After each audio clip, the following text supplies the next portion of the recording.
آنے والے چند مہینوں میں۔ نوجوان کی آواز میں آنسوؤں کی نمی تھی۔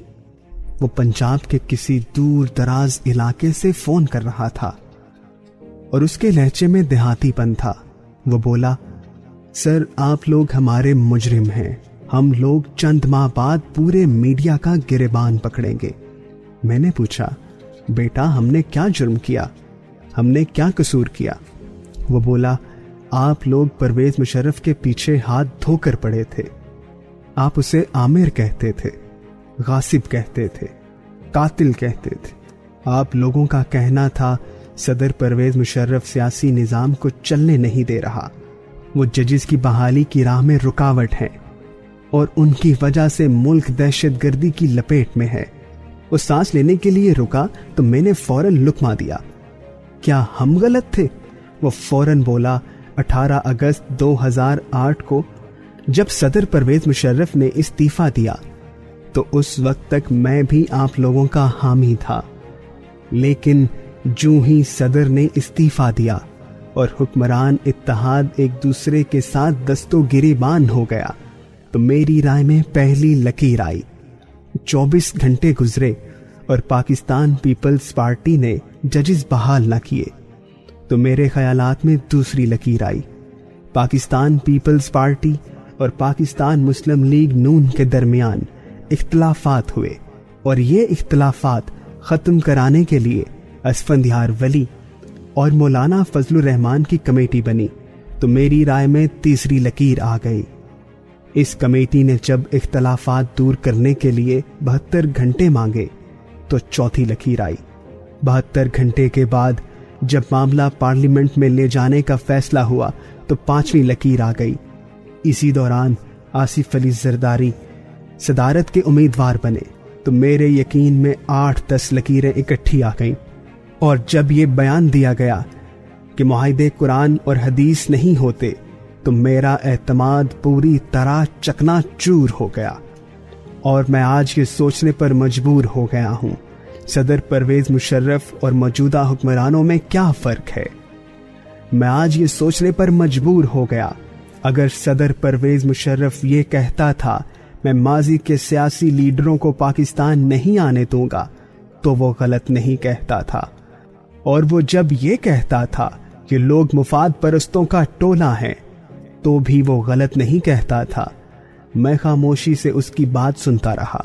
وہ بولا، مجھے آپ بتائیے، کیا عدلیہ نے اس لیے مار کھائی اور وکلا اور سول سوسائٹی نے اس لیے تحریکیں چلائی تھی کہ آخر میں اقتدار کے دسترخوان پر روٹیاں اور بوٹیاں تقسیم کر لی جائیں؟ کیا یہ وہ سویرا تھا جس کی نوید آپ ہمیں سناتے رہے تھے؟ کیا یہ وہ خواب تھے جن کی تعبیر سے موجودہ صورتحال برآمد ہونا تھی؟ اگر یہی وہ خواب، یہی وہ خواہش اور یہی وہ تعبیر تھی تو صدر پرویز مشرف میں کیا خرابی تھی؟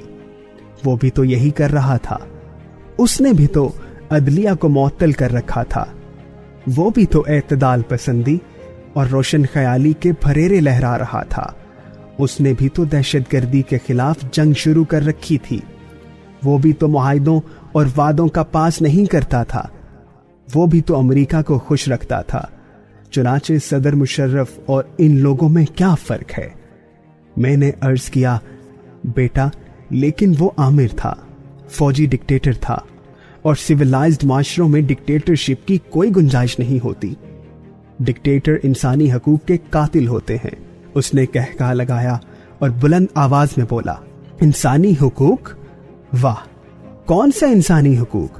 وہ انسانی حقوق جو ڈالر کو 76 روپے کر دے، وہ انسانی حقوق جو پیٹرول کو 86 روپے لیٹر کر دے، جس میں لوگوں کو آٹا نہ ملے، جس میں اغوا برائے تاوان پیشہ بن جائے، جس میں ملک کی 3/4 آبادی بھکاری بن جائے، جس میں لوگ انتقام لینے کے لیے خودکش جیکٹس تلاش کر رہے ہوں، جس میں صوبہ سرحد میں حکومتی رٹ ختم ہو جائے، اور جس میں بلٹ پروف گاڑی کے بغیر کوئی سیاستدان سڑک پر نہ آ سکے۔